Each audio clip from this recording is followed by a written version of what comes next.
யோகி பாபு முதற்கொண்டு and then வந்து இந்த படத்தில் யோகி பாபுவோட காமெடி வந்து ஒர்க் அவுட் ஆயிருக்கு. இதை நான் வந்து முன்னாடியே தெரிவிச்சுக்கிறேன். அண்ட் தென் ஓகே, இந்த படத்தினுடைய கதை ஒன்லைன் என்ன அப்படின்னு கேட்டிங்கன்னா, ஒரு ஃபேமிலி வந்து ஏதாச்சும் சண்டை வந்தது அப்படின்னா அது அவங்களுக்குள்ளேயே வந்து பேசி தீர்த்துக்கணும்.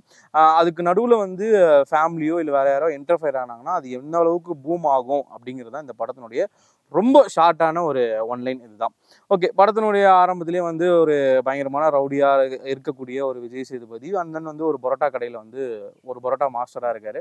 அந்த இடத்துல சாப்பிட வர நித்யா மேனன் அந்த பரோட்டா பிடிச்சி போயிட்டு அந்த பரோட்டா மாஸ்டரை கல்யாணம் பண்ணிக்கிறதுலாம் வந்து படத்தில் தான் பார்க்க முடியும். அதுவும் பாண்டியராஜ் சார் படத்தில் மட்டும்தான் பார்க்க முடியும். அந்த மாதிரி இந்த படத்துலையும் வந்து பார்க்கலாம்.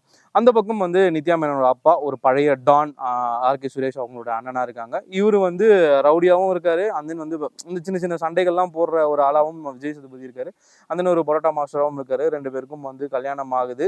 ஸோ அந்த கல்யாணம் எப்படி ஆகுதுங்கிறதே வந்து ஒரு நல்ல ஒரு ஃபன்னாக கொண்டு போயிருக்காங்க. அதுக்கப்புறம் கல்யாணம் ஆன பிறகு அவங்க 2 பேருக்குள்ள வர அந்த சின்ன சின்ன சண்டைகள் அது எல்லாமே வந்து பார்த்தீங்க அப்படின்னா நம்ம ரியல் லைஃப்ல வந்து எனக்கு கல்யாணம் ஆகல, இந்த கல்யாணம் ஆன ரியல் லைஃப்லலாம் வந்து நிறைய பேர் இருப்பாங்க இல்லையா, சின்ன சின்னதாக செல்லமாக சண்டை போடுறது, இந்த கத்தி எடுத்து குத்துறது, இந்த சோத்துல விஷம் வைக்கிறது, அந்த மாதிரிலாம் இல்லாமல் சின்ன சின்ன வாய்க்கா தகராறுகளை வந்து வாய் மூலமாகவே வந்து கொஞ்சம் ஃபன்னியாக வந்து கொடுத்துருக்காரு நம்ம பாண்டியராஜர். அண்ட் தென் அதுக்கு 2 பேருமே வந்து ஆப்டாக வந்து பொருந்திருக்காங்க அப்படின்னு தான் சொல்ல முடியும்.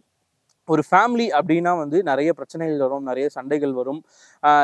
இந்தந்த பிரச்சனைக்கெல்லாம் சண்டை வருமாடா, இந்த பிரச்சனைக்காகலாம் ஒரு குழந்தைய வந்து இப்படி பண்ணுவீங்களா அப்படிங்கிறதெல்லாம் வந்து நல்லா வந்து காட்டியிருக்காங்க. யதார்த்தமாக வந்து காமிச்சிருக்காங்க அப்படின்னு தான் வந்து சொல்லணும்.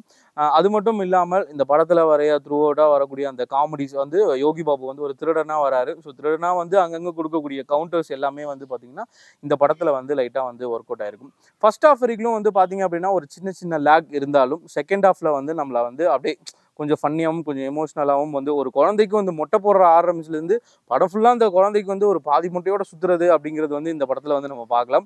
அந்த கடைசியில் அந்த குழந்தை வந்து சந்தன மொட்டையோட வந்து ஒரு டைலாக் பேசுறது அப்படி எல்லாமே வந்து ரொம்ப ஜாலியாக ரொம்ப ஃபன்னாகவே வந்து இந்த படம் இருந்தது. மியூசிக்கை பற்றி கண்டிப்பாக சொல்லி ஆகணும். ஆல்ரெடி நிறைய ட்ரெண்டிங்கில் போயிட்டு இருக்கிற ஒரு பாட்டு வந்து இந்த படத்தில் வந்து சந்தோஷ் நாராயணன் கொடுத்துருக்காரு. சந்தோஷ் நாராயணன் சாங்ஸ் அப்படின்னாலே வந்து எல்லாமே வந்து கொஞ்சம் ட்ரெண்டியாகவும் இப்போ இருக்கிற பசங்களுக்கும் பெரியவங்களுக்கும் பிடிக்கிற மாதிரியான பாட்டுகளை கொடுக்கறது வந்து சந்தோஷ் நாராயணில் one of the music director அப்படின்னு சொல்லலாம்.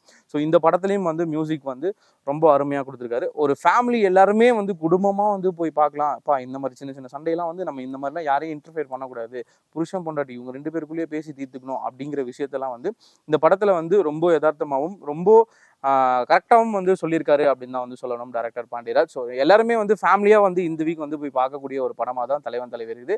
ஸோ நெக்ஸ்ட் ரிவ்யூவில் வந்து சந்திக்கிறேன். டாடா பாய்.